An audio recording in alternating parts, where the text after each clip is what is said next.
Have you ever wondered what's really going on inside the mind of a professional stock picker? Well, today we're cracking open their playbook. We're going to demystify the entire world of financial analysis by looking at exactly how the experts are trained to think. It's the big question, right? You see a buy or sell rating pop up, but what's actually behind that call? Is it just a gut feeling? Or is there a real, rigorous method to the madness? Well, that's exactly what we're about to find out.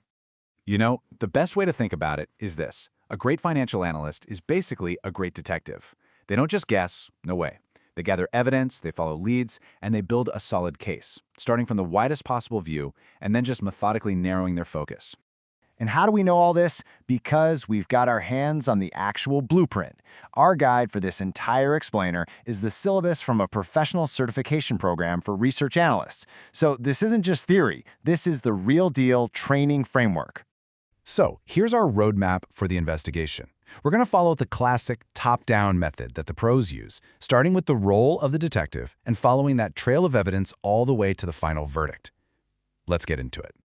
Okay, first up, what does a financial detective or, a research analyst actually do? It's absolutely crucial to know what the job is really about and which skills are the most important for success. Now, the course syllabus itself gives us a massive clue about where analysts really focus their energy. Just look at the weightage here. Technical analysis, that's studying charts and market trends, scores the highest. This tells you that understanding market psychology is seen as just as critical, if not more so, than digging into a company's financial statements or its valuation, which are right there behind it. Pretty interesting, right? So, that professional training kicks off with the widest possible lens. Before an analyst can even think about investigating a single company, they have to survey the entire scene, the economy as a whole. Yep, before even glancing at a single stock, an analyst has to get a handle on the world it lives in. We're talking about big macroeconomic factors like interest rates, inflation, GDP growth, the big stuff. These are like the huge ocean currents that can either lift up or sink all the boats in the harbor. Okay, so once they have a feel for the whole economic climate, the detective starts to narrow the search. They go from looking at the whole city down to a specific neighborhood, the industry. And this is where the investigation gets way more specific. Analysts don't just ask, is this a good industry? They do a serious deep dive into its competitive landscape, its key performance indicators or KPIs, and even the regulatory rules of the road. It's all about figuring out which companies are in the best position to win in that specific neighborhood. And now we get to the heart of it. With all that economic and industry context set, it's finally time to put the specific company, our main subject, right under the microscope. This is where the real forensic work begins. You can't just take a company's word for it, right? You have to check its vital signs for yourself. So, how do you actually do that? The evidence, it turns out, is kind of hidden in plain sight, in the financial statements. Analysts treat these documents like financial fingerprints. The balance sheet, that shows what a company owns and what it owes. The P&L, or profit and loss, reveals if it's actually making money. And the cash flow statement, well, that tells the crucial story of where the real cash is coming from and where it's going. And they don't just read these statements, they dissect them with tools like ratio analysis. Just look at this quick comparison. Company A's 15% profit margin completely blows away Company B's 8%. But the real flashing red light here might be Company B's debt-to-equity ratio of 1.8. That means it has almost twice as much debt as equity. That is a risk a detective simply cannot ignore.